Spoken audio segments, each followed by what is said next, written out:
Hey there, Yuris here, and welcome to Community Life. Here we talk with the amazing human from the community world about their life journeys and learn from each other.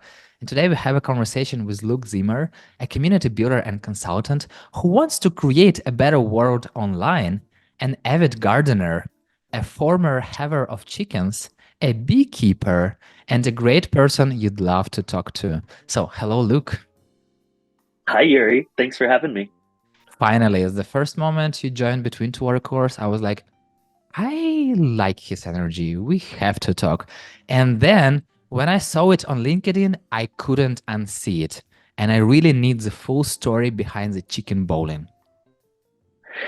Okay, so I love chickens. I don't have chickens right now, but I used to have chickens.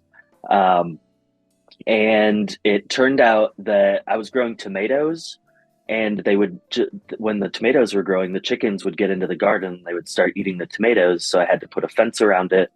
But eventually, by the end of the season, we had way too many tomatoes, so I started tossing some to the chickens, and we had about a dozen chickens. And there was one day that for some reason, I just skipped it along the ground, and all of the chickens went running after this thing. And I'll have to share a video with you afterward. But that's chicken bowling. You essentially just throw tomatoes, and the chickens go running after them. But I feel like bowling works another way, because you throw a ball and then all those things like they are getting in different places, like they're not running for the ball. But yeah, definitely share a video, please. I would love to see that. Absolutely, will do. Yeah, there's another version of chicken bowling that involves our dog, but that's like they're all gathered around eating, and then the dog runs at them, and then they scatter in all of the different directions. So, Ah, okay. So it looks like more as chicken bowling. You, traditional you, bowling, you know yeah. you know how to have fun with chickens. How else did you have fun with chickens? So I raised them from chicks, and Hmm, the best part of raising them was when they were really small, and we would have to go down every day, and we would pick them up, and we would hold all of them to get them used to us. Um, and after we did that, anytime I would walk up to the chickens, they would all like flock to me like I was their mother, and it was the most amazing thing ever. It just made me feel so warm and cuddly. so nice. Yeah, I can imagine. Yeah, it's really fun. Why did you start having chickens? That's a really good question. So during all of the pandemic stuff, I moved to my parents' farm, Hmm. so that we could be in a bubble. And while we were there, I had all of the space for gardening and stuff like that. And I was like, I want to get some chickens. So Got it. we got some chickens, and yep, they now live with a friend of ours. So we moved recently, so we couldn't bring them with us. But Do you visit them from time to time? uh, no, I haven't visited them yet, but I should probably give our friend a call. We could talk to them on the phone. So I'm sure they'd love to hear from us. Very, very insightful conversation for sure. Who was first, chicken or bees? The chickens were first. And actually, I started beekeeping when we moved to Kalamazoo in Michigan, Mhm. which is in the Midwest in the US. Um, And yeah, so we don't have nearly as much space here, or we don't have the setup for the chickens. So, I always want to learn something new about like gardening and farming and growing things. And there's a community college here in Kalamazoo. It's Hmm. called Kalamazoo Valley Community College, and they do classes for the public. And one of them is a beekeeping class. So Wow. yeah, I took their first one, which was virtual. It was about this time last year that they did it. And then they have two other classes that they do in person, and they actually teach you how to handle the bees and all that stuff. So yeah, I came away with that with my own queen bee. Her Wow. name is Bee Arthur. Um, I don't know if you know the Golden Girls, but Bea Arthur is one of the actresses from the Golden Girls. So, yeah, we named the Queen Bea Arthur, and she is all wrapped up for the winter. So when you think about bees, it's actually the whole hive is a super organism, is what it's called. Hmm. So the queen is essentially like the brain of the hive. Wow. And then she's got workers that that essentially keep her alive during the wintertime and the summertime. Um, and then the other part are the males, which this time of year there are no male bees because they can't fly around and do their thing. So, And what do you do? How do you keep bees in winter? so we they live in what's called a Langstroth box. Hmm. So it's a wooden setup with slats in it. It's like if you see Yeah, people like yeah. pulling those up, that's a Langstroth box. But in the wintertime, we essentially cap it up. You put an extra box on top with like leaves and stuff in it, so it keeps the Hmm. hive warm. Hmm. And then you can wrap it up with some kind of insulation, usually. So, And basically, but you don't have to touch them. Yes, they're on their own there during winter. for the most part, yeah, in the wintertime, you don't open up the box if you can help it because the bees have to stay at about 98 degrees, about the same Hmm. temperature as a human body. So all of those worker bees have to keep that space warm enough inside. So you don't want to open it up, but the exception is to actually feed the bees. So usually, actually, it's about this time of year that you will give them a block of sugar. Hmm. You essentially make sugar, turn it into a hard block, and then you just slide it in there and they eat it. Um, but yeah. Got it. So chickens, bees. I'm curious, have you ever thought about similarities and differences between keeping bees and chickens? Uh, I haven't thought about it explicitly, but there are, it's so keeping bees is a lot like keeping any other livestock. Same with like chickens, or if you had pigs or rabbits or anything like that. And essentially, the most important thing is keeping a clean space for them to spend most of their time. Hmm. So, and with the bees, we've got the Langstroth box, like I mentioned. With the chickens, they have to have a coop that they live in. Um, the biggest difference between the chickens and the bees in that regard, though, is that chickens are disgusting. They do not clean up after themselves. So, pardon my French, but they'll shit on everything and they don't care. The bees, though, are really, really clean. They Wow. take care of everything themselves. So, you don't really have to do anything for bees except for make sure that they're fed in the summer or in the winter time when Hmm. things are pretty bleak. But yeah, you also have to help them with certain diseases. So there's a pest called a varroa mite Wow. that's actually the primary reason why honeybees are struggling right now in general, is because the varroa mite was brought over from, I think it was Europe or something like that. It ended up becoming endemic in the United States, and now it's the primary pest that affects honeybees. And they actually dig in there and they suck their blood out, and then it kills them, and Wow.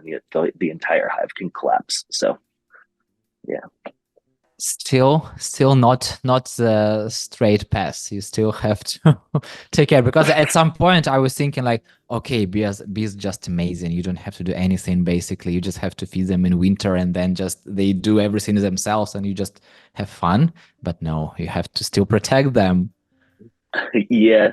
Well, and the other big thing with bees is you have to watch out for the hive splitting, and so you have to know like where the hive is in its life cycle. So in the summertime, the biggest thing that you're doing is actually just monitoring the bees and making sure that they're not creating a new queen. Hmm. If they create a new queen, then they'll take half of all of your bees and they'll fly off into a tree somewhere, and you'll lose a bunch of honey. So. Wow. Wow. I know, right? It's it's like in people, like in humans, if at some point you have one king or one queen and then somebody else try to, yeah, I I totally totally get it. And the fun thing that chickens are also like humans because some humans do not clean up for themselves. So, Yeah, and chickens definitely have like a hierarchy. And so you can like really see the relationships between the chickens and like which ones are like the weirdos and which ones are the ones that are like I'm essentially the plastics versus the weird theater kids. You can see those dynamics in chickens. It's a lot of fun. By the way, do bees know you? Yes, yeah, Okay. Wow. that's a, that's a very insightful question. They do know you, and they can tell from your smell, essentially your own Mm. like pheromones. And if you make them angry, they'll sting you. And uh, if you go back to that hive later on and they've stung you and they've gotten mad at you, they'll remember that. And so they'll immediately start attacking you when you go back later on. So, and then they pass that knowledge from generation to generation. There's essentially Wow. two life cycles or generations of bees. There's summer bees, and then there are the winter bees. So all the bees that were in the hive over the summer are now dead, and there's a whole new crop of them that are only going to live in there in the winter time. And then once the winter time's over, that crop of workers will die, and there will be a new set of summer bees. So over those generations, those bees can essentially pass that knowledge along, so that when you go back the next summer, even though it's a completely different set of bees, they'll Wow. still remember you. Yeah, Better not make bees angry. Yeah. right. And you know, the fun thing that I've never thought that bees are so sensitive to pheromones and to even smells. And I saw some kind of video where they created, where they used bees for finding explosive. And I was like, Yeah. oh, wow. And in this video, it was explained that they find explosive even better than dogs. So they're super sensitive. Yeah. Yeah, it's amazing. And essentially their entire body is a nose. They taste everything with their feet and with their antennas and stuff like that. So, yeah, I wouldn't surprise me if they could pick up a bomb smell better than anything else. Have you read the book An Immense World? I haven't. Who's it by? It's by Ed Yong. I feel like you would love it because it's exactly about different senses of animals, and I'm halfway through this book, so I'm already amazed. Ella Mirella Angdejonge once shared this book with me. I'm half this book. I'm already amazed, and I would love to discuss it with you after you'll read it. So let's agree on discussing it. Will do. Yeah, I'll go to the library and I'll pick it up. Why did you call your consultant practice Skariphos? Yeah, so when I first started, um, it I was just doing it as like a side gig, and I was doing mostly like graphic design and communication stuff. And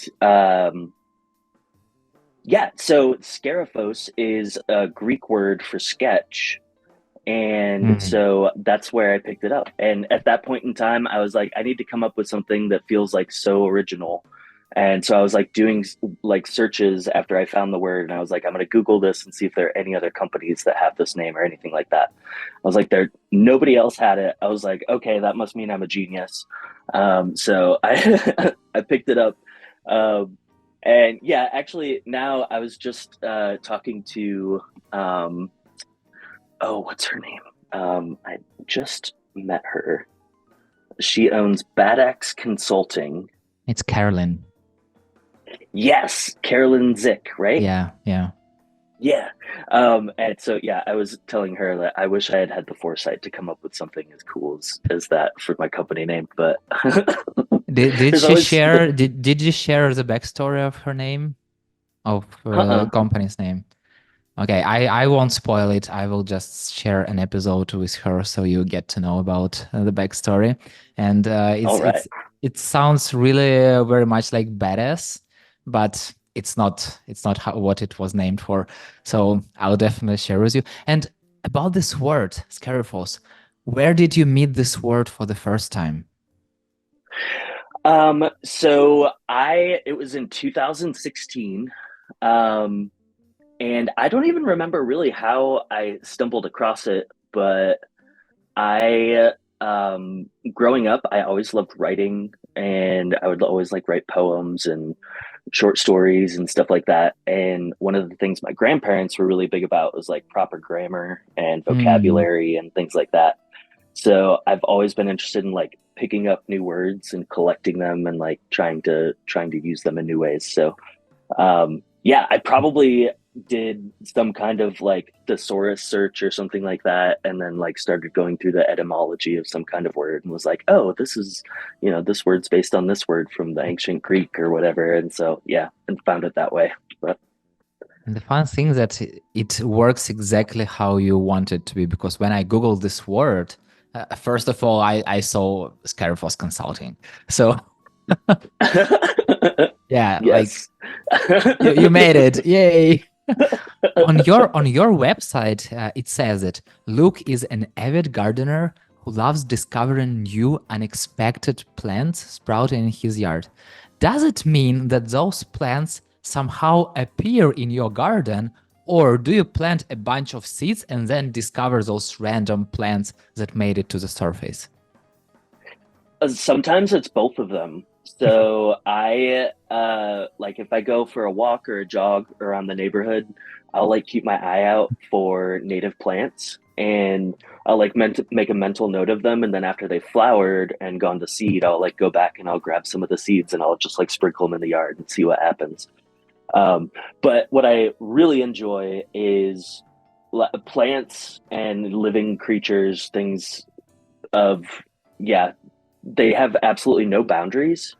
And we as humans are thinking about like, oh, there's this clear boundary between like inside our house and outside our house. And there's a clear boundary between the grass in my yard and the flowers that are in the garden. But living things do not respect those boundaries. And so I always love digging through the garden, thinking that I'm going to pull out a weed, and it turns out that it's actually a sprout of something else that's like from the neighbor's yard or from something else that just ended up in our yard somehow. So it's pretty cool. And What? Yeah, go on, go on. oh, I was going to say mice are what come to mind right now, because right now we're discovering mice in our house because it's winter time and they do not respect boundaries at all. So The fun thing that we've just discovered mice in near in our parking, and yeah, they do not respect boundaries. They shit everywhere.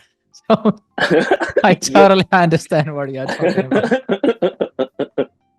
Oh yeah, and yeah. So and that's never fun to pick up a coffee cup and you're like, oh, this coffee cup's clean, but then you find a mouse poo in it. So What else do you learn from nature? oh, that's I mean, I feel like nature for me is I mean, I know that we don't want to talk too much about like community stuff, but nature is like always an inspiration for me when it comes to thinking about community.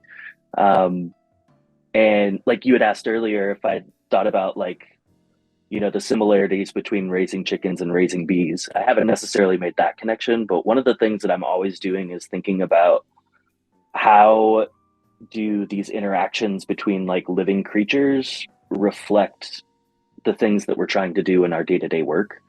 Um, and I think one of the most interesting things that I take away from nature is that they're always unexpected connections, things that you might never, it wouldn't necessarily make sense intuitively that something, works together with another thing, like trees and fungus, like working together to share nutrients and stuff like that. Yeah. Um, it's just so mind boggling. But then, when I think about that in terms of like community, and the reason why I love Between Two Water Coolers so much is that like there are so many opportunities to bring community into any kind of work that anybody's doing. And I think, like you were saying before we started talking, like for a community manager, it can feel like anybody could do our job. Um, Mhm. and in a way, that's true, but nobody can do the job the way that you can. And nobody can help create the connections the way that you can. And your ability or kind of your position in the great web of life um, is going to be unique in some way that your input is valuable, your perspective is valuable, and it's valuable for you to be a part of that community, even if you don't necessarily intuitively see yourself as connected to that community. Um, like I've got a friend of mine who she started serving on the board of a trade association, and she's never worked for the industry that this Mhm. association is with. She has absolutely no expertise in it whatsoever. But this group purposefully brings folks in like that who have maybe no connection to their industry, but they have Mhm. a very unique perspective on something that they want to solve as an organization. And so they're purposefully seeking out folks who aren't connected, obviously, to this network and bringing them in there. So um, yeah, that's probably that's I think the thing that I love most about thinking about nature too is that um, it ultimately can help you understand or gain perspective on just about anything in your life. So also it doesn't talk back at you when you don't want it to. You can just like go out and enjoy it when you want to, and you can ignore it when you need to. But yeah. And this is the interesting moment that what you were talking about, different people and their experiences. Different people will definitely build different type of connections, and it doesn't mean that bad or good. So it will be just different, and I totally get Yeah. it. And everyone has a different approach, and the fun thing that what works in one community won't work in another community. And I feel like I also get some inspiration from nature, because when I feel like overwhelmed with work or I don't know what to do, I just go in the park. I just see the trees, the flowers, squirrels, and like how they live, etc. And I have this feeling that nature is a super complex organism altogether. Still, it seems that it operates super easily. And humans, on the other hand, they're rather simple in general, but it feels like we're always overcomplicating things. Like instead of like saying yes or no, we say, nah, I don't know, maybe we'll see. So I feel like sometimes we're just making things harder instead of being our true selves, being our true humans. Have you ever thought about the complexity of human relationships? Hey, yeah. Um, and yeah, and I in terms of like my experience with that, um, so growing up, um, oh well, anyway, I suppose I should say that I'm gay, and I didn't necessarily um have the experience growing up where um I was supported in being who I was. And so this might be getting really deep given the question. But so I learned from a pretty young age that the relationships between people are inherently complicated, like you said, but there are so many layers to it that um, ultimately we end up taking that upon ourselves and feeling a responsibility to be the person that the other person wants us to be in the Mm. relationship, and not necessarily who we are in the relationship. Um, and so that's kind of why I had a little bit of difficulty talking about my parents earlier, is um, primarily because even as a 36 almost 36-year-old person, having been decades removed from that, it's still it's one of those things that's a fundamental core part of my personality that I having gone through that experience, you can choose to forgive and you can try to forget, but you can't ever really forget something like that. Yeah. um and so it's you know it's one of those things that you just kind of have to revisit when you can. But all of that to say that you know relationships are a give and take thing, and I feel like especially in our industry we want to take a little bit more from the relationship than we want to give, because we've got all of these expectations on us. And to your point about humans complicating things, it's like I mean, I think, yeah, we make things so complicated for each other because either we're uncomfortable with, uncovering certain parts of ourselves or being truthful with ourselves or being truthful with other people. And those are the kinds of things that, we end up building these like walls within our heads. And then, after a while, we forget that there are things behind those walls. And um, yeah. And I think, dealing with community on a day to day basis is like you see those kinds of things in people. Especially in like the folks that I like to call the curmudgeons, they like come at you really hot and you're like, whoa, what did I do? Why are you mad at me about this? And it's like, they're maybe not actually mad at you. They're either angry about the situation or, Yeah. they just had this horrible thing that happened to them, earlier in the day. And it's like, they just haven't revealed that to you.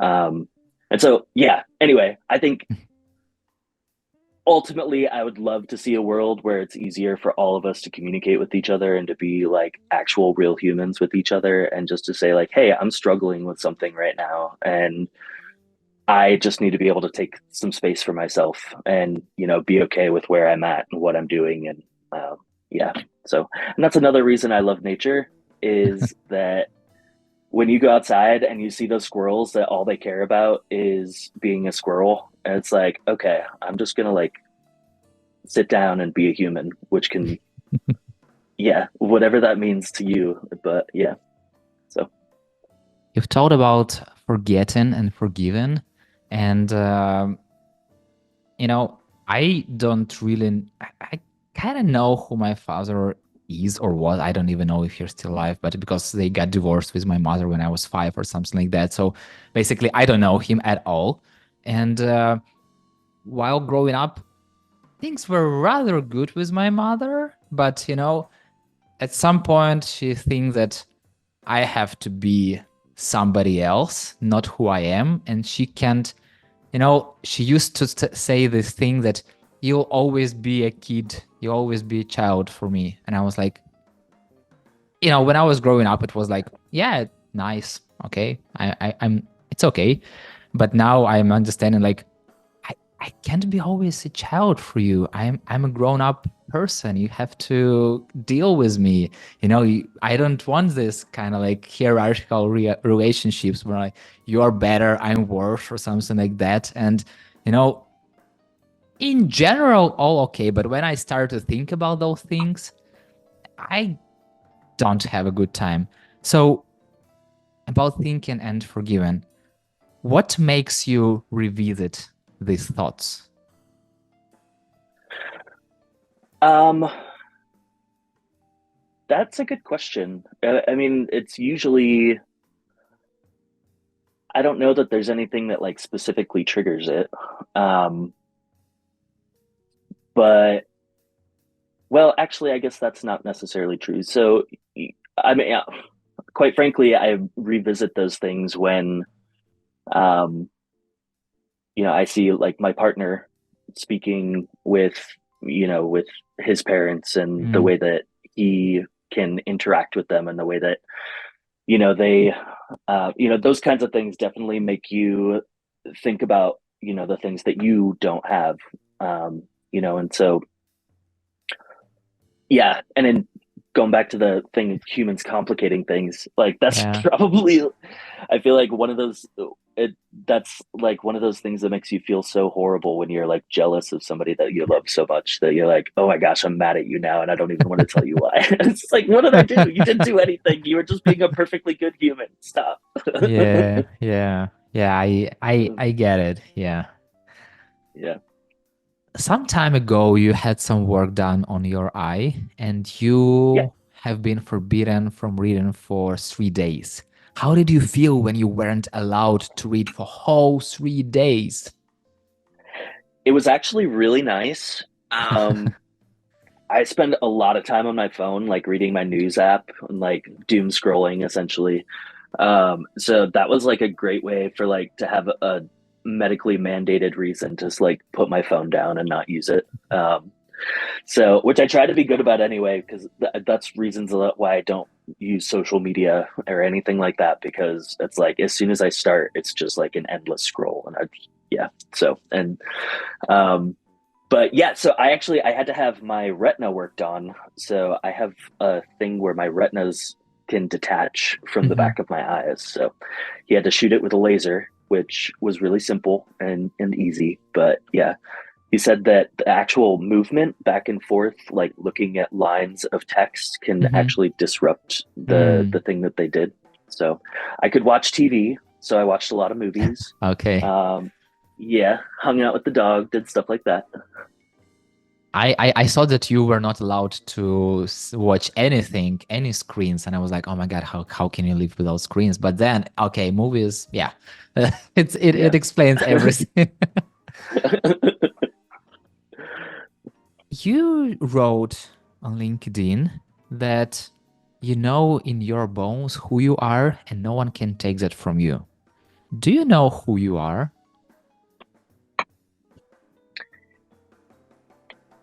Oh my gosh, you're gonna out me as a liar, Yuri. I think there are things that definitely know about myself. Um, but yeah, that's a good question. I don't know if we ever really like 100% know who we are, because I think people are always changing. And you talked about that earlier, like when people connect you and you're creating a relationship with somebody, it changes you a little bit. And so you like learn new things about yourself and learning new things about other people. And yeah, so I guess in some way it's not really possible to know 100%, or at least not who you're going to be, but who you're going to be could definitely be different from who you are today.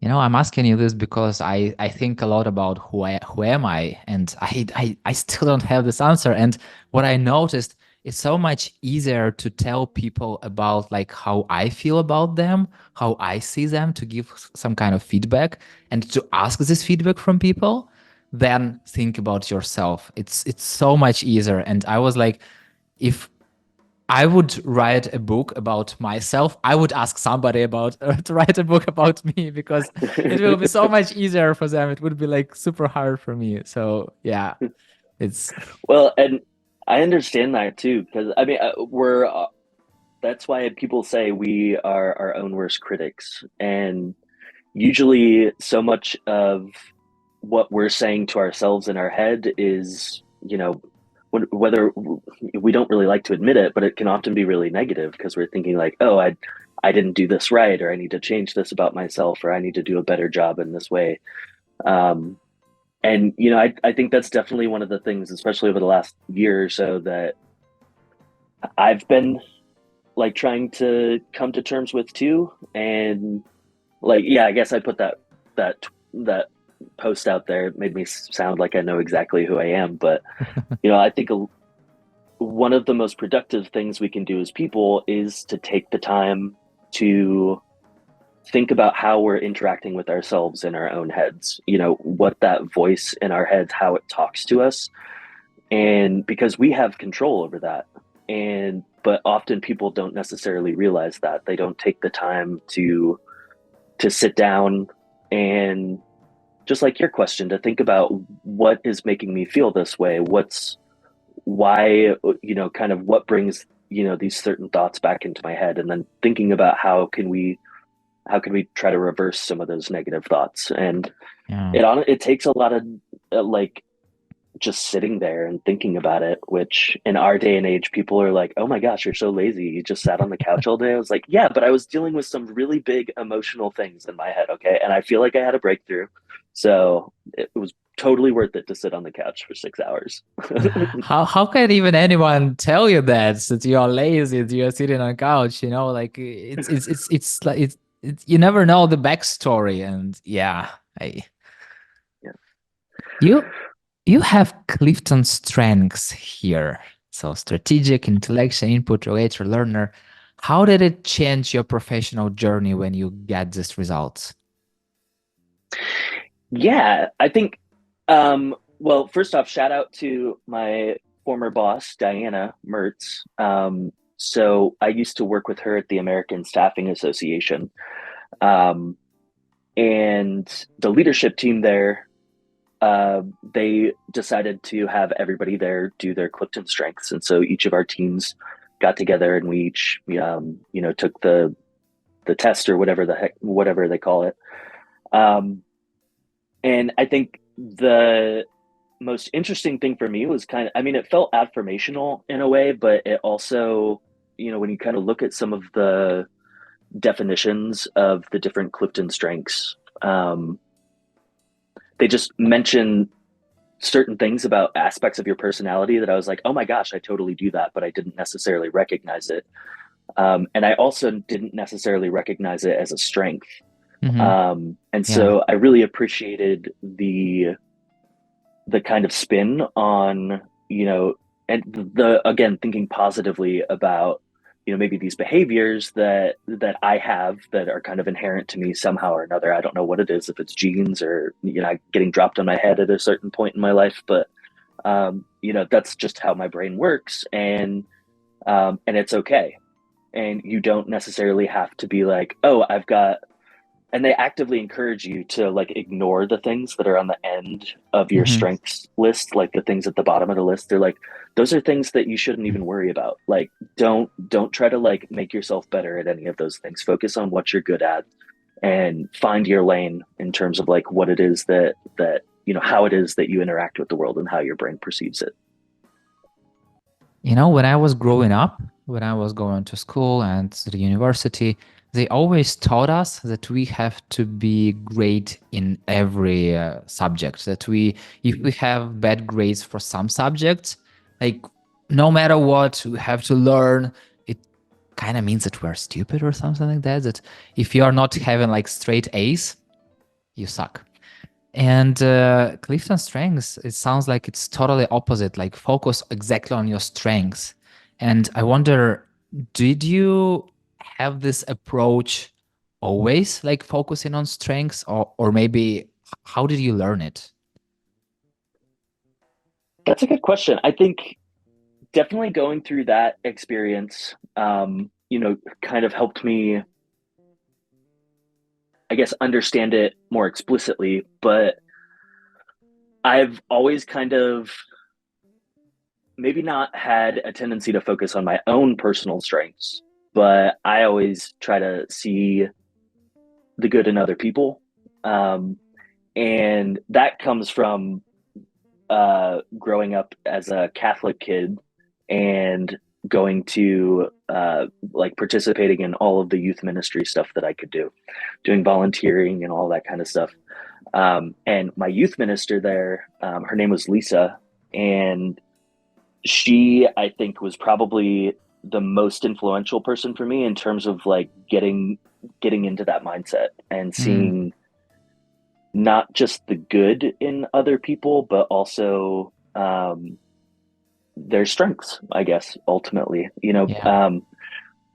Doing a lot of that work as a kid, we would go to Louisville, Kentucky, and there's a place there called the Franciscan Shelter. I think it's Franciscan Shelter House. I might be getting the name wrong, but it's run by a bunch of Franciscan priests. And it's essentially they have a soup kitchen and they do meals, I think, once or twice a day for folks in downtown Louisville.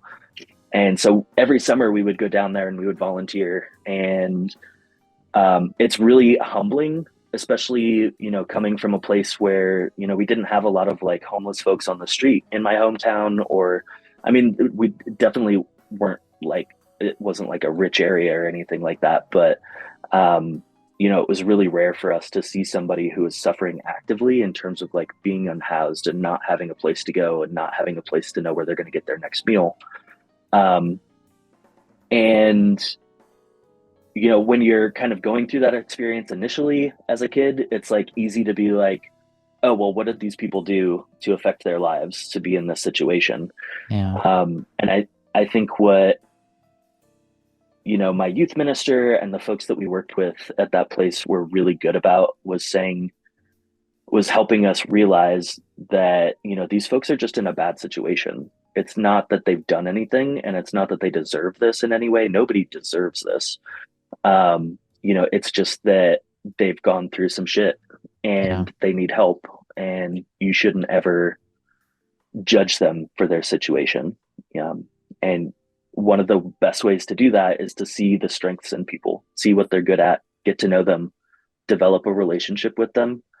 And eventually, anybody can find a place in the world, and it doesn't have to be a situation like that, you know. And that's another thing that make the world so complicated. Like, people don't ever need to be in those situations. We could do really simple things to make sure that people are taken care of, but it's only when we choose to do that and we choose to make that important that it actually happens. And unfortunately, not enough people think it's important to take care of folks like that. So. Yeah, exactly. And I feel like we can change this, in the community world. And, look, I really wish to have the sky as the limit to our conversation. I still have so many questions, but time is the limit. So let's jump to the rapid fire questions. Okay. Mushrooms or honey? Ooh, mushrooms. Dog or cats? Oh, dog. What are your favorite color and song? My favorite color is green, and my favorite song. Oh, do you know the song Vienna by Billy Joel? No, not yet. I will know it very soon. If you were a superhero, what superpower would you have? Ooh, telekinesis. Who do you learn from in the community world? Name just one person. Shannon Emery. Name two people who I should definitely reach out to and have this conversation with. Ooh, Talia Bosma. I met her on Between Two Water Coolers. She's really cool. Let me see here. Oh, there's so many folks. Yeah, that's what makes it an easiest question. Well, and I have notes on everybody that I've met so far. Oh, wow. Grace Ling. Grace Ling is really cool too. And like 110% full of energy. I was like, oh my gosh, I need whatever you're drinking. I need it. Got it. Is there one question that I definitely should have asked you but didn't? Oh my. I don't know. What's the most important thing about me? Maybe that's the question. What's the most important thing about me? Or no, I don't know. I don't. You ask such good questions. I don't know. Still, what's the most important thing about you? I think it's my sense of humor. I try to laugh at as much as I can when I can.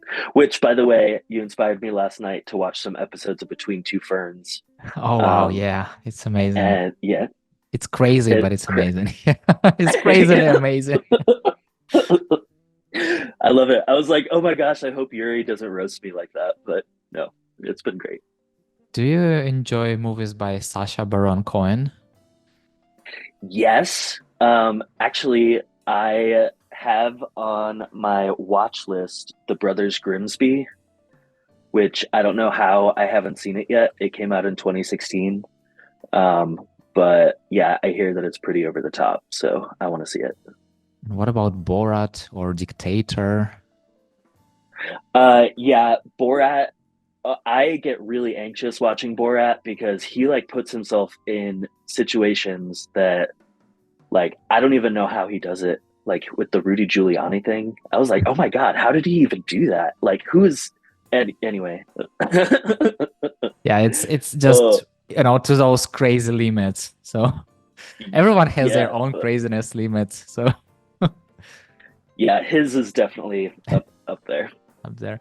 Look, the moment I met you at Between Two Water Coolers, I thought that, okay, we definitely have to talk because I really like your positive energy. I love your approach. I love your consistency that you are still going there from time, almost all the time. I feel like I don't even know how many times in a row you went there. And I really like your sense of humor, exactly what you've told. And I just, your energy is just my type of energy. So, and this conversation allowed me to get to know you just a little bit. I still have so many questions, so we'll definitely go for episode 2 at one day. So get ready for that. And yeah, thank you very much for your time. Yeah, looking forward to it. So yeah, I've been attending between two water coolers, just hoping that you will end up like asking me to stay in the main room. Like it's my goal to hear that name. Like Luke, stay in the don't hit join. It's random. It's total random, and yeah, it's serendipity of those things. And yeah, so we'll definitely have a second episode. I still have many, many questions to ask you. And I feel like we'll definitely meet more in between water course. So yeah, thank you very much and see you in the community world.